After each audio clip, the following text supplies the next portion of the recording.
ఆచి చికెన్ మసాలా. ఆంధ్రప్రదేశ్ రాష్ట్రంలో వైసీపీ ప్రభుత్వ హయాంలో చోటు చేసుకున్న లిక్కర్ స్కామ్ నేటికి హాట్ టాపిక్ గా మారింది. ఈ కేసులో కీలక నిందితుడిగా ఉన్న రాజ్ కసిరెడ్డి నివాసాలను ఈడీ అధికారులైతే టార్గెట్ చేశారు. లిక్కర్ స్కామ్ కేసులో భాగంగా ఈ రోజు ఉదయం నుంచి హైదరాబాద్ తో సహా 10 ప్రాంతాలలో ఈ సోదాలు జరుపుతున్నారు. అలాగే ఈ కేసులో నిందితులుగా ఉన్న మరో 6 ఇళ్లలో సైతం ఈడీ అధికారులు తనిఖీలు చేస్తున్నారు.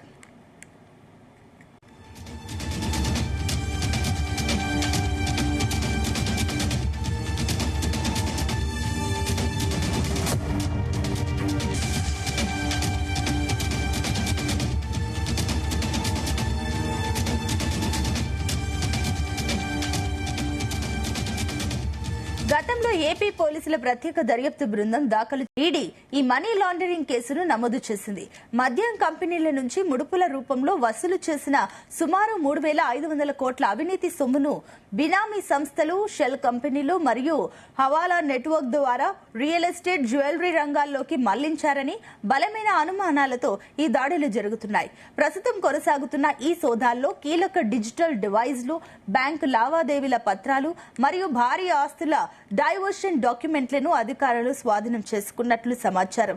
ఈ దాడులకు సంబంధించిన పూర్తి అధికారిక వివరాలు ఈడీ నుంచి ఇంకా వెల్లడి కావాల్సి ఉంది.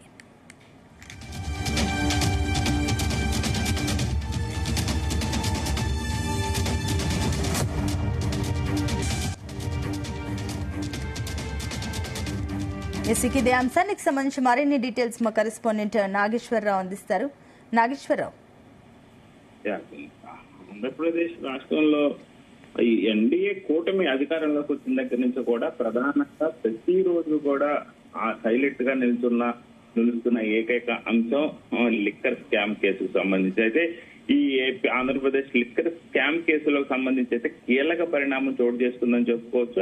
ఈ కేసుకు సంబంధించి ప్రధాన నిందితుడిగా మొదటి నుంచి భావిస్తూ ఆ ఎఫ్ఐఆర్ లో కూడా రాజ్ కసిరెడ్డిని ప్రధాన నిందితుడిగా కూడా చేశారు. మొదటి నుంచి ఈ కేసు మొత్తం కూడా రాజ్ కసిరెడ్డి చుట్టే తిరుగుతున్న పరిస్థితి అయితే ఉంది. అయితే ఈ ప్రధాన నిందితుడిగా ఉన్న రాజ్ కసిరెడ్డిని ఈడీ అధికారులు అయితే అదుపులోకి తీసుకోవటం ఇప్పుడు ఒక సంచలనంగా మారింది. మొదటి నుంచి కూడా ఆ రాజ్ కసిరెడ్డి అరెస్ట్ అవటం ఖాయం, అరెస్ట్ అవ్వబోతున్నారని పలు సందర్భాల్లో వచ్చినా మొత్తానికి చివరగా అయితే లిక్కర్ స్కామ్ కు సంబంధించి ఈడీ అధికారులు అయితే ఫైనల్ గా రాజ్ కసిరెడ్డిని అదుపులోకి తీసుకున్న పరిణామం చోటు చేసుకుంది. అయితే ఆ మనీ లాండరింగ్, హవాలా జరిగింది అన్న దాని మీద కొన్ని ఆధారాలను గుర్తించి ఈడీ అరెస్ట్ చేసినట్టు కూడా మనకు కనపడతా ఉన్న పరిస్థితి ఉంది. విచారణను మరింత వేగవంతం చేశారు అని చెప్పుకోవచ్చు. విచారణ మరింత వేగవంతం కూడా జరగాలని ప్రభుత్వం మొదటి నుంచి కూడా చెప్తున్న పరిస్థితి అయితే ఉంది.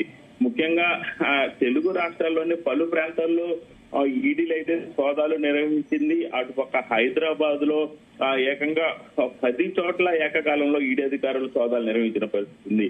రాజ్ కసిరెడ్డి నివాసం, కార్యాలయాలతో పాటు మరికొంతమంది అనుమానితులుగా ఉన్న ఇళ్లలో కూడా అధికారులు తనిఖీలు చేశారు ఏకకాలంలో. ఇందులో భాగంగా ఈ కేసులో ప్రధాన నిందితుడిగా ఉన్న రాజ్ కసిరెడ్డిని ఈడీ అయితే మొత్తానికి అదుపులోకి తీసుకున్న పరిస్థితి ఉంది. లిక్కర్ స్కాము, మద్యం రవాణా కేసుల్లో రాజ్ కసిరెడ్డిని ఈడీ ఈ మేరకు అరెస్ట్ చేసిన అనంతరం కూడా ఆయన్ని ప్రశ్నించే, అదుపులోకి తీసుకున్న అనంతరం కూడా ప్రశ్నించే పరిస్థితులు అయితే కనపడతా ఉన్నాయి. ఈ కేసులో ప్రధాన నిందితుడిగా ఉన్న రాజ్ కసిరెడ్డిని లిక్కర్ స్కాము, మద్య రవాణా మీద పలు ప్రశ్నలు సంధించబోతున్నట్లు కూడా మనకు తెలుస్తా ఉంది. అయితే పూర్తి స్థాయిలో విచారణ చేయాల్సిన అవసరం ఉందని కూడా ఈడీ అధికారులు అభిప్రాయపడుతున్నట్లు కూడా తెలుస్తా ఉంది. ఈ కేసులో ఇప్పటికే విజయవాడలోని సిట్టు 4 ఛార్జ్ షీట్లను దాఖలు చేసిన పరిస్థితి ఉంది. అది గతంలో 4 ఛార్జ్ షీట్లు గతంలోనే దాఖలు చేసిన పరిస్థితి. అయితే ఆ ఫైనల్ ఛార్జ్ షీట్ దాఖలు చేసేందుకు కూడా రంగం సిద్ధం అవుతున్నట్టు కూడా అర్థమవుతోంది రాజ్ కసిరెడ్డి అరెస్ట్ అనంతరం.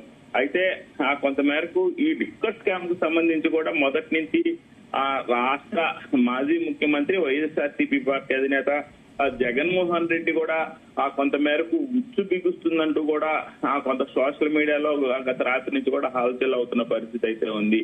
ముఖ్యంగా ఈ యొక్క కొత్త బ్రాండ్లు ఆంధ్రప్రదేశ్ లో తీసుకురావటం, అలాగే బ్రాండ్లకు సంబంధించి కొంత మేరకు పలు రకాల ఇబ్బందులు జరగటం, అలాగే ఏదైతే కేసు రవాణా మద్యం రవాణా కానీ ఆ లిక్కర్ స్కామ్ కు సంబంధించి కానీ పలు ఆధారాలు కూడా ఎక్కువ గుర్తించినట్లు కూడా తెలుస్తా ఉన్న పరిస్థితి అయితే ఉంది. ఈ ఆంధ్రప్రదేశ్ లో జరుగుతున్న ఈ యొక్క లిక్కర్ పరిణామం, రాజకేశ్ రెడ్డి అరెస్టు తర్వాత అయితే రాజకీయాలు ఖచ్చితంగా వేడెక్కాయని చెప్పుకోవచ్చు. ఈ యొక్క రాజకీయ వేడనంతరం కూడా ఆంధ్రప్రదేశ్ లో ఖచ్చితంగా రాజకీయ కీలక పరిణామాలు అయితే చోటు చేసుకున్నట్లు కూడా మనకు తెలుస్తా ఉంది. దాదాపుగా 3,500 కోట్లు అవినీతి సొమ్మును బినామీ సంస్థలు, షెల్ కంపెనీలు, హవాలా నెట్వర్క్ ద్వారా రియల్ ఎస్టేట్, జ్యువెలరీ రంగాల్లోకి మళ్లించారు అనే బలమైన అనుమానాలతో యొక్క దాడులు ఏకకాలంలో జరుగుతున్న పరిస్థితి అయితే ఉంది. ప్రస్తుతం కొనసాగుతున్న యొక్క సోదాల్లో కీలక డిజిటల్ డివైజులు, బ్యాంకు లావాదేవీ పత్రాలు, అలాగే భారీ ఆస్తులు, డైరెక్షన్ డాక్యుమెంట్లు అధికారులు మొత్తం కూడా స్వాధీనం చేస్తున్నట్లు మనకు సమాచారం ఉంటున్న పరిస్థితి ఉంది. దాడులకు సంబంధించి పూర్తి వివరాలైతే ఈడీ ఇంకా వెల్లడించలేదు. ఈడీ వెల్లడించే టయానికి ఆంధ్రప్రదేశ్ లో కీలక పరిణామాలు అయితే చోటు చేసుకుంటాయని ఆదోతున్న పరిస్థితి అయితే ఉంది. అయితే నాగేశ్వరరావు, ఈ కేసు విషయంలో కీలకంగా ఎవరుండే ఛాన్సెస్ ఉన్నాయి? ఎవరిపైన అనుమానాలు వ్యక్తం చేస్తుందో ఈడీ ప్రత్యేకించి? ఇప్పటికే ఆంధ్రప్రదేశ్ లో లిక్కర్ స్కామ్ కు సంబంధించి ఈడీ రంగంలోకి దిగిన తర్వాత కీలక పరిణామాలు చోటు చేసుకుంటూనే మనం చూస్తా ఉన్నాం. అయితే ఈ లిక్కర్ స్కామ్ కు సంబంధించి ఇప్పటికే పలువురు పేర్లు వచ్చినాయి. పలువురు పేర్లతో పాటు అరెస్టులు జరుగుతా ఉన్నాయి. అయితే లిక్కర్ స్కామ్ కు సంబంధించి కొన్ని బ్రాండ్ల మీద ప్రధానంగా కూడా పెట్టిన పరిస్థితి అయితే ఉంది.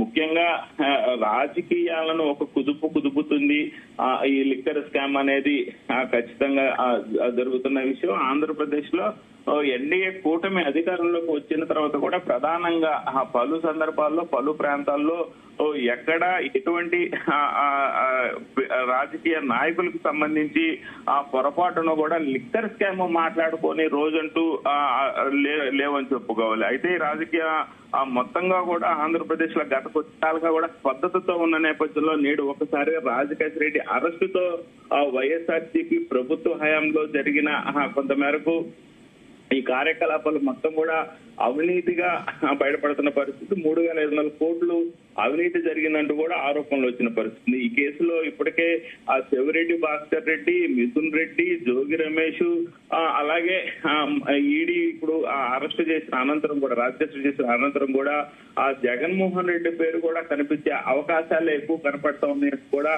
కొంతమేరకు సోషల్ మీడియాలో పోస్ట్ పెడుతున్న పరిస్థితి అయితే ఉంది.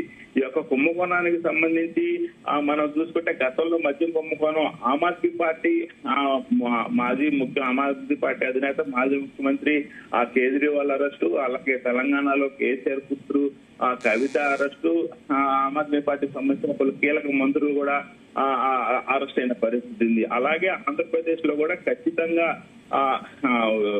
అరవింద్ కేజ్రీవాల్, మనీష్ సిసోడియా, కవిత, విజయ్ నాయర్ అరెస్టులు తర్వాత ఖచ్చితంగా ఆంధ్రప్రదేశ్ లో పెద్ద స్థాయిలో అరెస్ట్ అవుతారు అన్న నేపథ్యంలో రాబోయే రోజుల్లో అయితే కీలక వైఎస్ఆర్సీపీ పార్టీలో మద్యం కుంభకోణానికి సంబంధించి అయితే అరెస్ట్ అవుతారనే సంకేతాలు అయితే కనపడుతున్న పరిస్థితి ఉంది. Right, thank you Nageswaram.